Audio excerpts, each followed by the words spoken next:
better speaker through leadership, right?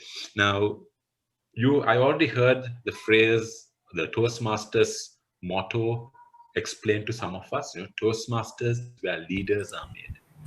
But let me ask you a simple question. And I wanted to type this in the chat window. Type right now, why did you join Toastmasters? What do you want to get out of it? Why did you come for today's meeting? What is it that you're looking for? So there's no right or wrong answer. Just just take a minute or take 20 seconds, think about why you're here today. You could have Saturday evening, a good day for a nice nap, but you're here. Why is that, right? You might have come for previous meetings. Today might be your first meeting, right? Just a few words, right? Nothing long. Okay. Right, you want to learn new things. Amazing. Well, thank you, Asma. Right, develop communication skills, improve communications, right? Anything else? How to interact with people, become a better leader, right? Brilliant. So thank you very much. And please keep typing your reasons for joining Toastmasters. But at the same time, I want to look at what you have written in that chat. Look at what we are all typing. What is a central focus there? Do you notice that everything that we type is about us? I want something for myself, right? And that is totally okay, right? I joined Toastmasters 8 years ago without having any idea what Toastmasters was. I was dragged into a meeting by a friend simply because we wanted to have something to do after work that would be fun and practical, right? So we came to Toastmasters and something happened in that first meeting. Something that just clicked, and 8 years later, here I am standing in front of you, right? So Toastmasters, we all join Toastmasters for very selfish reasons.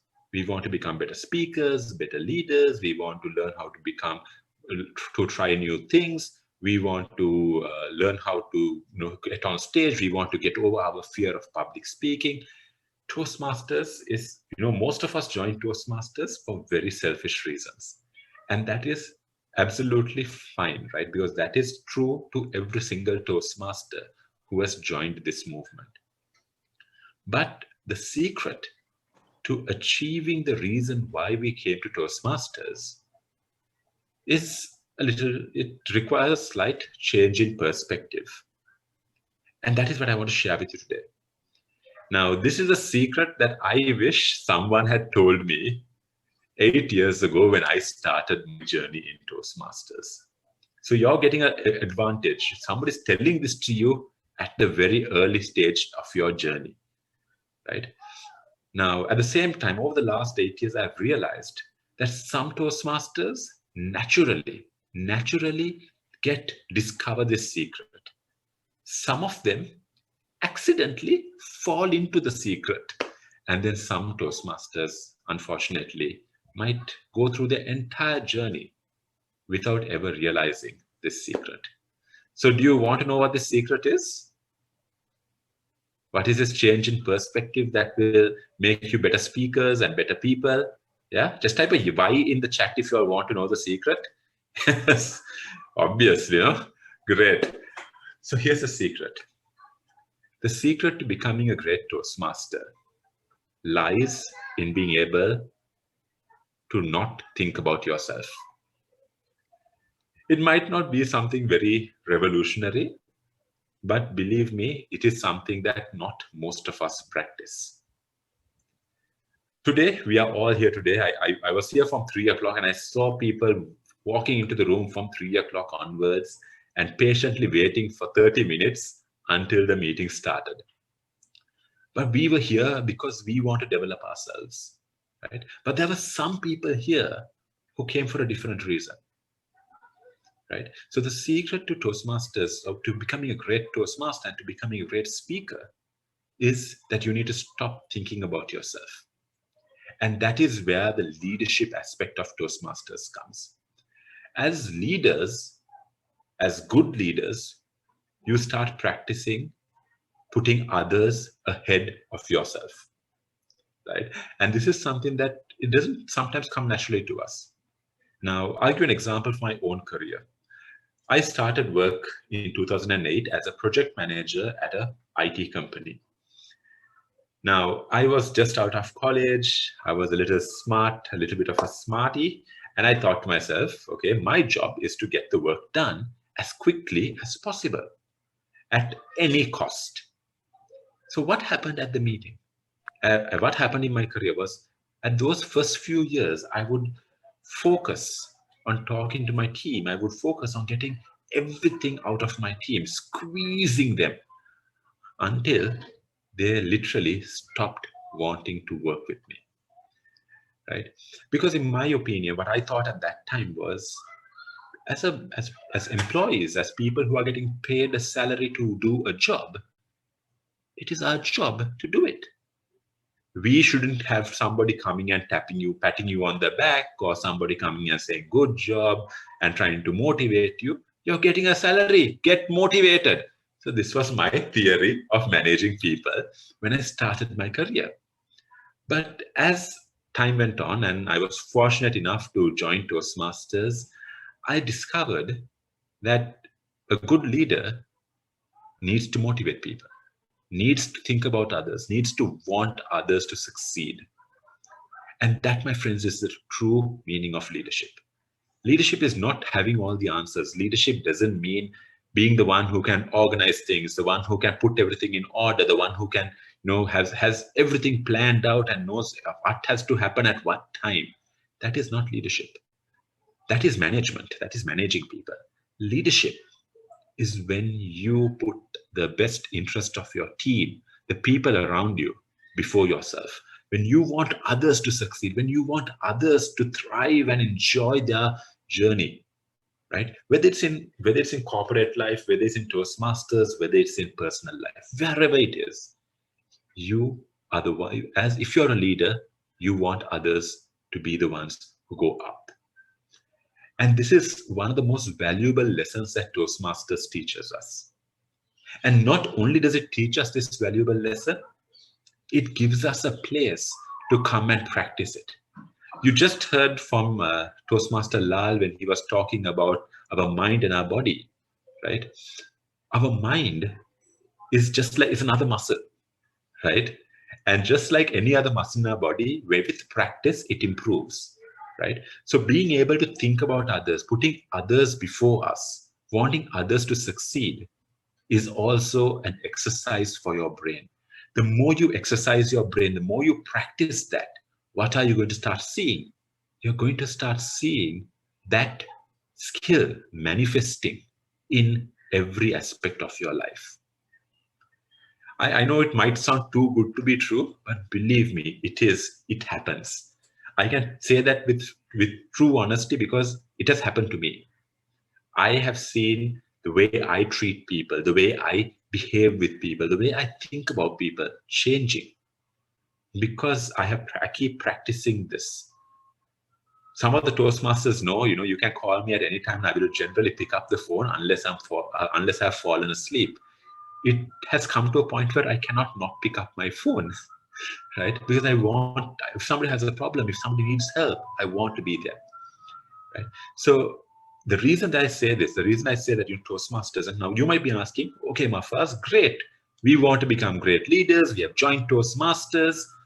Now what? How do I practice these skills? It's not too complicated. You start in a small way. What is the first speech we do? We do a first speech, is the icebreaker speech. Why do we do the icebreaker speech first? Because we want to speak about something that we are good at. We start small and then we grow and grow and grow. In the exact same way, even in Toastmasters, even in leadership, you start small. At a club meeting, take a role, right? Now you might be thinking, okay, being the timer, being the hour counter, being the grammarian, how is it going to improve me? It's not. It's not meant to improve you.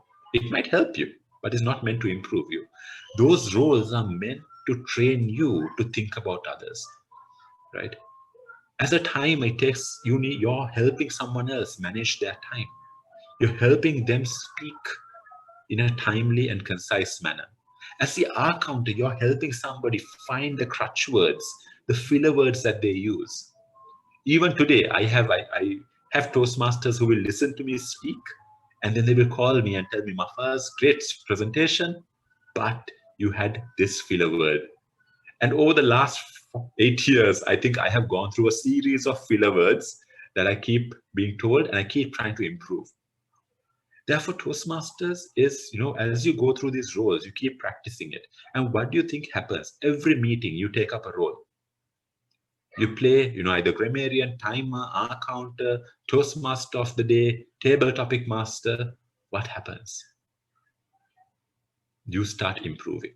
Now, that doesn't mean just playing the role is enough, right? Now, Toastmaster of the day is a very vital role.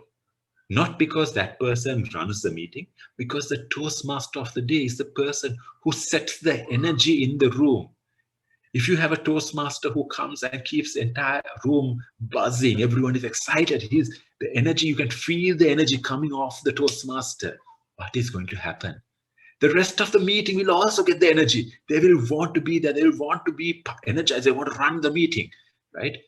For me, the mark of a good Toastmasters meeting for me has always been at the end of the meeting.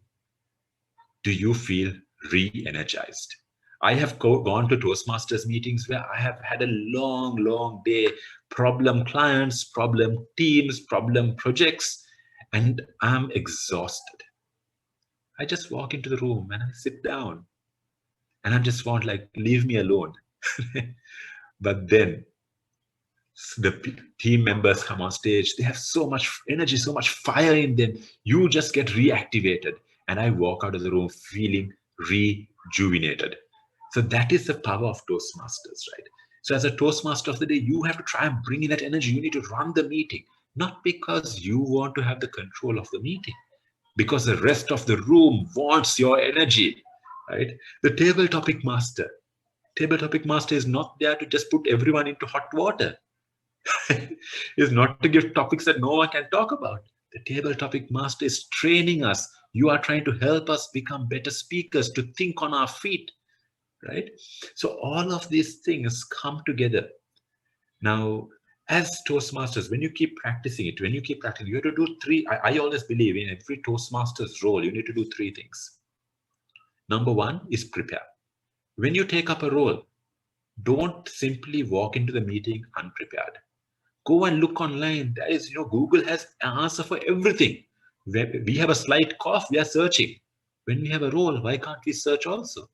Right? So search, do your own research, find out how can I play this role, what is expected, what can I do differently, right? So prepare yourself. Then come for the meeting, ready, prepared, and deliver it, perform, right? Play your role to the best of your abilities. You might make mistakes, that is totally fine, but you have to do your best. And finally, the third thing is reflect. Take a moment once you have finished your role. Take a moment, sit down and think. How was it? Did the people enjoy it? What could I have done differently? Am I happy with my performance? Right? So just reflect on it and you will realize that each meeting you can do something different. You can, in some small way, improve yourself. It could be an even evaluation. Now we think as an evaluator, we say us giving our evaluation is the help that the member wants. But friends, in reality, that might not be the case.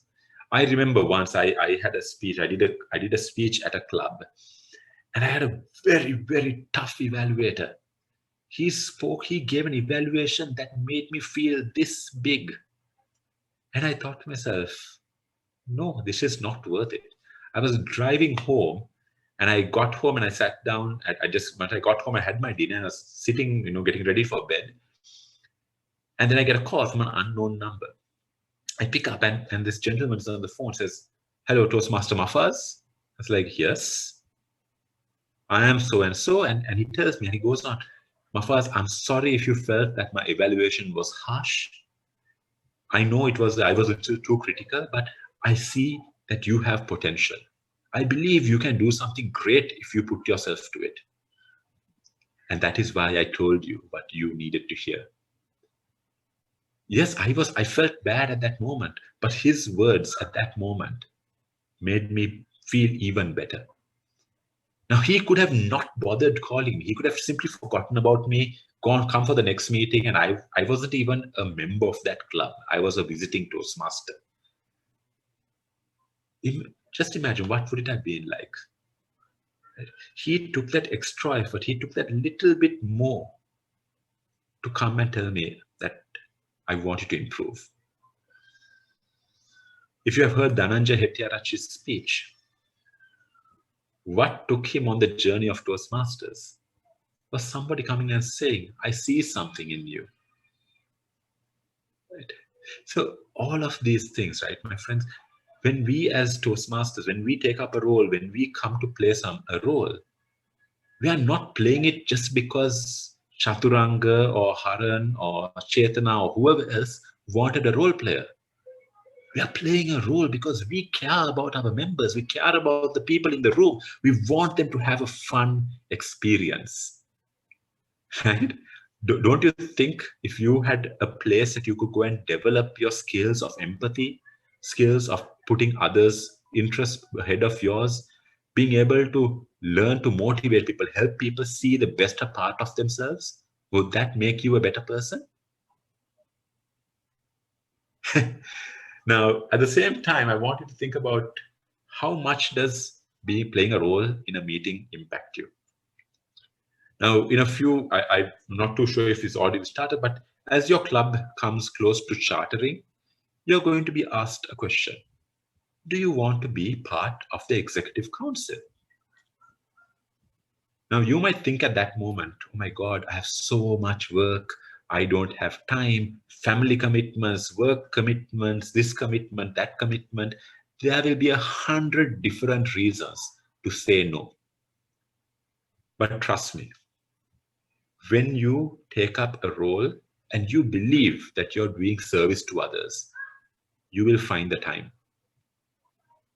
And I say that, to be honest, I say that with proof, because when after my presidency at my club, I took up the role of area director the same year that I was appointed the CEO of the company that I was working at, the same year that I launched my own company, right? So I was running two businesses and being the area director of my of an area, but I found time. We can always find time.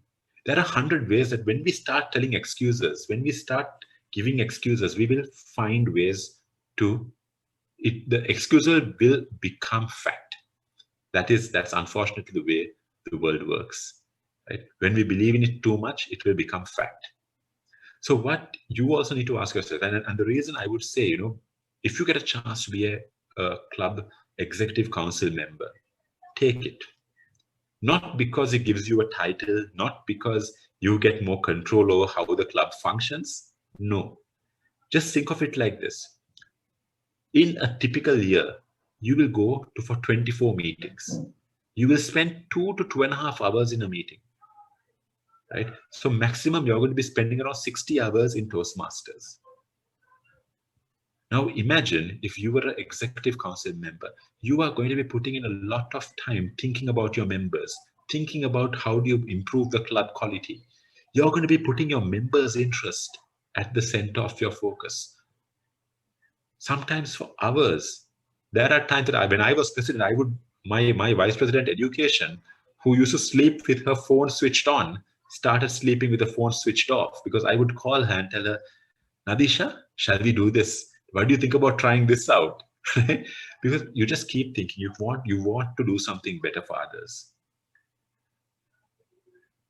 In reality, if we want to become better speakers, if we want to become better communicators, we need to learn to think about others.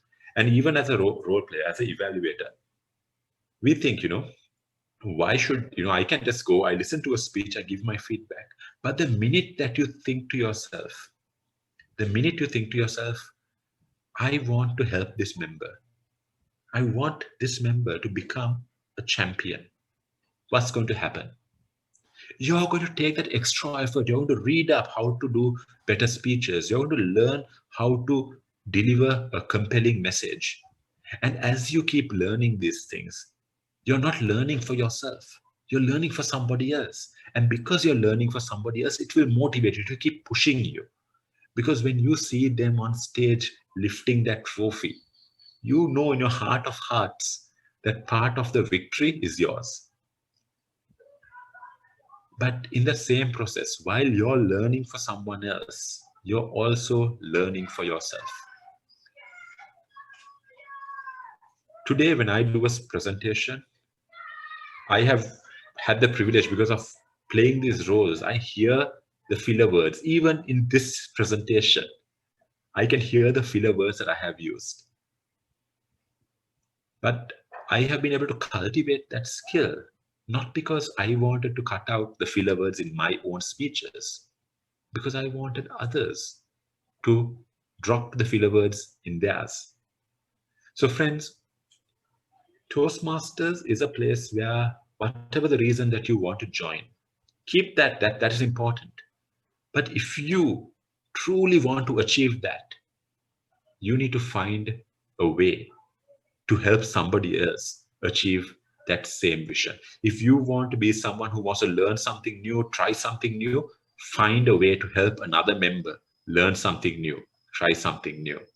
If you want to be someone who wants to improve your communication skills, find a member, find a way to help somebody else improve their communication skills. Toastmasters is one of the most wonderful places because every single person who's going on this journey has been on the same path. We have done speeches, we have forgotten our lines, we have gone completely silent on the stage, we have had sweaty palms and shaky legs while standing in front of a massive audience. We have all been on that journey. So there's nothing that should worry you about being on that journey. But take your experiences, make your experiences a learning for others. When you start doing that, you will start seeing that Toastmasters will start manifesting. You will start seeing the benefits of Toastmasters appearing in every single aspect of your life.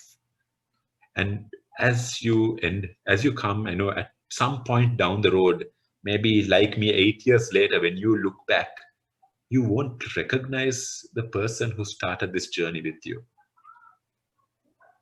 So I hope in these short minutes I have been able to showcase to you one of the most powerful secrets of Toastmasters. And I hope moving forward that you will all make it a mission to serve the others through Toastmasters, and in the process, serve yourself. So thank you very much. If you have any questions, I'm happy to take them. If you want, you can type them in the chat window, or else I can hand over controls back to our Toastmaster of the day.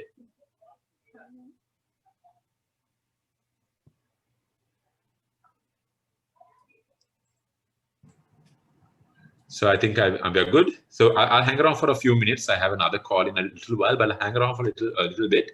So if you want to ask me anything, just drop a message in the chat window. And of course, my contact numbers are available with Chaturanga and the team, so you can always reach out to me if you want any help. So with that, let me hand over controls back to our Toastmaster of the day, Toastmaster Ashoka. Over to you. Thank you very much. Wow, distinguished Toastmaster Mafaz, thank you so much for giving us such a wonderful time and giving us a very, I think every one of us really enjoyed your speech. So especially telling us how this journey changes our life, right? And also I really enjoyed you telling the leadership is all about us. It's not about only a single person, it's about the team. And the Toastmasters is about friends helping each other and improve together. And also the telling us the true essence of leadership. And I think you have been achieving the distinguished status. Still, you would like to improve. And also highlighting that learning never ends. Thank you very much, distinguished Toastmaster Mafaz, for delivering such a wonderful speech. Thank you. Well, developing impromptu speaking skill is one of the